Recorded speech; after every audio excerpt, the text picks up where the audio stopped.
नमस्कार किसान भाइयों, आज की वीडियो में हम जानने वाले हैं हाइब्रिड धान की वैरायटी में हाइब्रिड धान की किस्म में हमें कौन सी खाद कितनी मात्रा में कब इस्तेमाल में लानी चाहिए। जहां पे हम धान की रोपाई से लेके धान की कटाई तक इस्तेमाल में होने वाली खादों के बारे में आपको बताने वाले हैं। बहुत अच्छी और सटीक जानकारी आपको देने वाले हैं, तो पूरा वीडियो देखिएगा। अगर चैनल पर नए हैं तो सब्सक्राइब भी कर लीजिएगा। तो यहाँ पे हम किसान भाइयों धान की जो वैरायटी है उसको दो भागों में हमने कर दिया है। पहले में हमने उन किस्मों को रखा हुआ है जो 120 दिन या इससे कम समय में पक के तैयार हो जाती हैं, उसमें कितनी हमें खाद देनी है। और दूसरे भाग में हमने उन किस्मों को सम्मिलित किया हुआ है जो 120 दिन या इससे ज़्यादा समय में पक के तैयार होती हैं, उसमें हमें कितनी मात्रा में खादों का इस्तेमाल करना चाहिए। यहाँ पे किसान भाइयों हम आपको बता दें, जो हमारी किस्में थोड़ा सा जल्दी तैयार हो जाती है उसमें खाद की मात्रा थोड़ा सा कम लगती है और समय भी थोड़ा सा कम लगता है, यानी कम समय में कम मात्रा में हमें खाद देनी होती है। और जो हमारी किस्में देर से तैयार होती हैं उसमें थोड़ा सा समय ज़्यादा लगता है और इसके साथ साथ खाद की जो मात्रा है वो कम समय की अपेक्षा ज़्यादा रहता है। तो हम बहुत सारे कॉम्बिनेशन आपको बताने वाले हैं। कई बार किसान भाइयों क्या होता है, हमें डीएपी नहीं मिल पाती है, कई बार एनपीके नहीं मिल पाता है, कई बार कुछ नहीं मिल पाता है। तो इन्हीं सब बातों को ध्यान में रखते हुए आज की हमने ये वीडियो बनाई हुई है, जिसमें आपको एक सटीक और अच्छी जानकारी दी है कि अगर आपको डीएपी नहीं मिलती है तो कौन सा एनपीके आप यूज़ कर सकते हैं, और अगर आपको एक एनपीके नहीं मिल सकता है तो दूसरा एनपीके भी आप यूज़ कर सकते हैं, फिर आप एसएसपी का इस्तेमाल कर सकते हैं।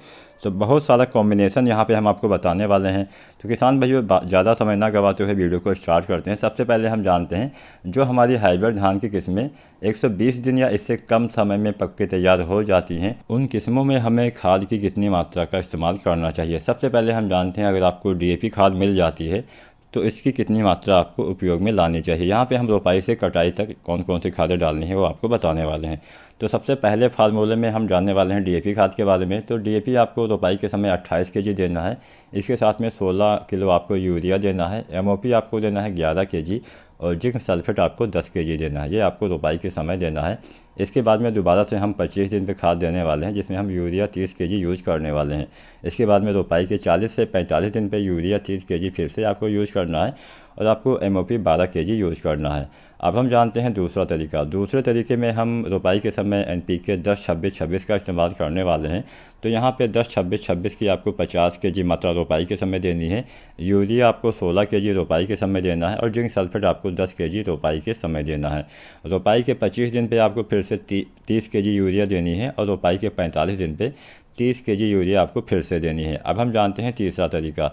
तीसरे तरीके में तीसरे फार्मूले में हम एनपीके 12-32-16 का इस्तेमाल करने वाले हैं। एनपीके 12-32-16 की 40 केजी मात्रा आपको रोपाई के समय यूज़ करनी है। इसके साथ साथ आपको यूरिया की 16 केजी मात्रा यूज़ करनी है, साथ में जिंक सल्फेट 10 केजी आपको रोपाई के समय देना होता है। इसके बाद में अब हम जानते हैं रोपाई के 25 दिन पे क्या देना है। तो रोपाई के 25 दिन पे 30 केजी यूरिया आपको देनी है। उसके बाद में फिर से रोपाई के 40 से 45 दिन पे आपको 30 केजी यूरिया और 12 केजी आपको एमओपी पोटास देना है। अब हम किसान भाइयों जानने वाले हैं रोपाई के समय अगर आपको सिंगल सुपर फास्फेट देना है यानी एसएसपी डालना है तो क्या कैसे डालना है, कितनी मात्रा में डालना है। तो रोपाई के समय सिंगल सुपर फास्फेट की 81 किलोग्राम मात्रा आपको यूज में लानी है, इस्तेमाल में लानी है।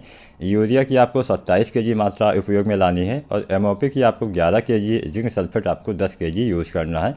इतनी मात्रा रोपाई के समय यूज़ करनी है। फिर रोपाई के 25 दिन पे आपको यूरिया 30 केजी और रोपाई के 45 दिन पे फिर से यूरिया 30 केजी और एमओपी आपको 11 केजी इस्तेमाल में लाना है। ये हो गया हमारा चौथा तरीका। अब हम जानते हैं हमारा पांचवा तरीका।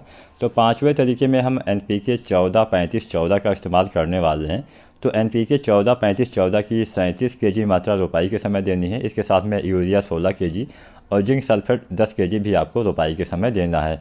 रोपाई के 25 दिन बाद आपको 30 केजी यूरिया फिर से देनी है और रोपाई के 45 दिन पे आपको यूरिया 30 केजी और एमओपी आपको 15 केजी देना है। अब हम जानते हैं अगला तरीका, अगला फार्मूला। तो अगले और आखिरी फार्मूले में हम एनपीके 20-20-0-13 का इस्तेमाल करने वाले हैं। इसकी आपको 65 किलोग्राम मात्रा इस्तेमाल में लानी है। इसके साथ में एमओपी आपको 11 केजी और जिंक सल्फेट आपको 10 केजी रोपाई के समय इस्तेमाल में लाना है। इसके बाद में आपको रोपाई के 25 दिन पे यूरिया 30 किलोग्राम और इसके साथ में रोपाई के 45 दिन पे फिर से आपको यूरिया 30 केजी और एमओपी 11 केजी आपको उपयोग में लाना है। तो अब तक हमने जान लिया कि रोपाई के मतलब जो धान की किस्में हमें 120 दिन में तैयार हो जाती हैं उसमें हमें कौन सी खादें देनी है। अब हम किसान भाइयों जानते हैं दूसरे तरीके में जो हमारी धान की किस्में 120 दिन से ज़्यादा समय लेती हैं, यानी 130 दिन, 35 दिन, 40 दिन, 45 दिन, 50 दिन या इससे भी ज़्यादा समय। तो उन किस्मों में हमें हाइब्रिड किस्मों में हमें कौन कौन सी खादें कितनी मात्रा में उपयोग में लानी चाहिए। मैं सारी खादें वही आपको बताने वाले हूँ, बस समय और तरीका थोड़ा सा बदल जाएगा, समय और मात्रा बदल जाएगी। तो चलिए सबसे पहला तरीका हम जानते हैं। सबसे पहले तरीके में हम डीएपी खाद का इस्तेमाल करने वाले हैं, लेकिन डीएपी खाद की मात्रा मतलब सारी खादों की मात्रा बढ़ जाएगी। तो डीएपी आपको 38 केजी यूज़ करना है रोपाई के समय, जो कि इसमें 120 दिन से ज़्यादा समय में तैयार होती है, उसमें हम बता रहे हैं। तो रोपाई के समय डीएपी 38 केजी, यूरिया आपको 20 केजी, एमओपी आपको 20 केजी और जिंक सल्फेट आपको 10 केजी यूज़ करना है। इसके बाद में रोपाई के 30 दिन पे आपको यूरिया 40 केजी फिर से यूज़ करना है, और रोपाई के 50 दिन पे आपको यूरिया 40 केजी और एमओपी 20 केजी यूज़ करना है। अब हम जानते हैं दूसरा तरीका, दूसरा फार्मूला। तो दूसरे तरीके में हम एनपीके 20-20-0-13 का इस्तेमाल करने वाले हैं। इसकी आपको 88 केजी मात्रा उपयोग में लानी है। जिंक सल्फेट आपको 10 केजी और एमओपी आपको 20 केजी यूज में लाना है। रोपाई के समय इतनी मात्रा देनी है। इसके बाद में रोपाई के 30 दिन पे आपको यूरिया की 40 केजी मात्रा उपयोग में लानी है, और रोपाई के 50 दिन पे यूरिया 40 केजी और एमओपी आपको 20 केजी उपयोग में लाना है। तो ये हमने दो तरीके जान लिए हैं। अगर आप एनपीके 20-20-0-13 का इस्तेमाल कर रहे हैं तो ऐसा आप डाल सकते हैं। अब हम जानते हैं तीसरा तरीका। तीसरे तरीके में हम सिंगल सुपर फास्फेट का इस्तेमाल करने वाले हैं। तो जो किसान भाई रोपाई के समय एसएसपी देना चाहते हैं तो एसएसपी की 110 केजी मात्रा उपयोग में लानी है, यूरिया की 35 केजी, एमओपी की 20 केजी, जिंक सल्फेट 10 केजी आपको उपयोग में लाना है। रोपाई के समय अगर आप एनपीके 14-35-14 दे रहे हैं तो आपको क्या देना चाहिए, कितनी मात्रा में देना चाहिए। तो एनपीके 14-35-14 की आपको 50 केजी मात्रा रोपाई के समय डालनी है, यूरिया आपको 19 केजी और जिंक सल्फेट आपको 10 केजी देना है। उसके बाद में रोपाई के 30 दिन पे यूरिया 40 केजी, रोपाई के 50 दिन पर यूरिया 40 केजी और एमओपी 28 केजी आपको देना है। तो ये आपको तब देना है जब आप एनपीके 14-35-14 का इस्तेमाल रोपाई के समय कर रहे हो। तो अब हम जानते हैं अगला तरीका। तो अगले तरीके में आपको एनपीके 12-32-16 का इस्तेमाल करना है। तो जो किसान भाई एनपीके 12-32-16 का इस्तेमाल कर रहे हैं तो वो किसान भाई इसकी 55 केजी मात्रा उपयोग में लाएं। इसके साथ में यूरिया 20 केजी और जिंक सल्फेट आपको 10 केजी इस्तेमाल करना है।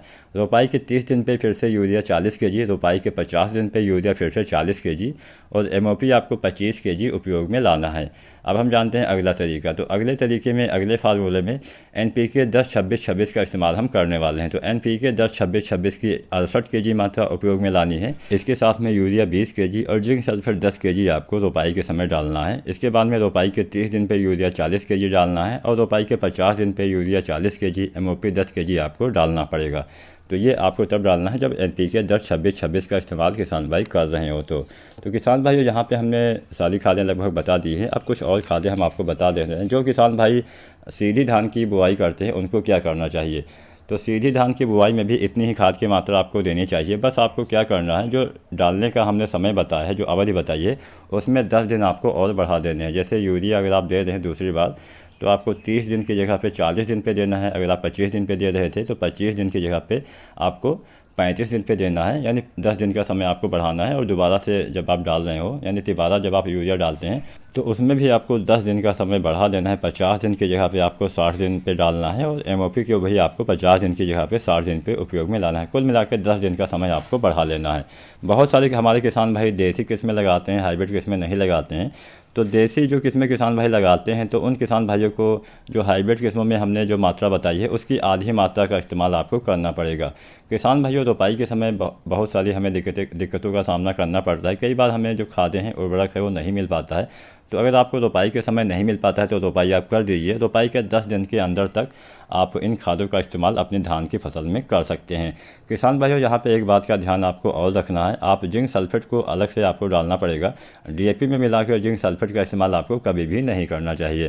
किसान भाइयों पौधे की अच्छी बढ़वार के लिए आप ग्रोथ प्रमोटर का भी इस्तेमाल कर सकते हैं।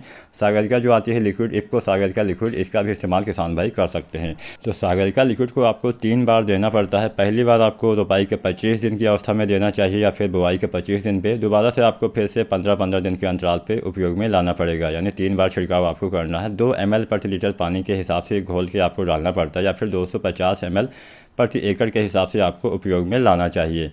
तो किसान भाइयों इन खादों के इस्तेमाल से आपकी अच्छी बढ़वार भी होगी, ज़्यादा कल्ले भी आएंगे, अच्छे से फुटाव होगा, ज़्यादा उत्पादन किसान भाई ले सकते हैं। तो यहाँ पे जो भी हमने मात्रा बताई है एक वैज्ञानिक तरीके से आपको बताई है। किसान भाई इन खादों का इस्तेमाल करके अच्छी खासी लाभ उठा सकते हैं। अगर आज की जानकारी, आज की वीडियो पसंद आई हो, वीडियो को लाइक करें, SRJ फार्मिंग चैनल को सब्सक्राइब जरूर करें और जो भी आपके मन में सवाल हो, सुझाव हो, नीचे आप कमेंट भी कर सकते हैं।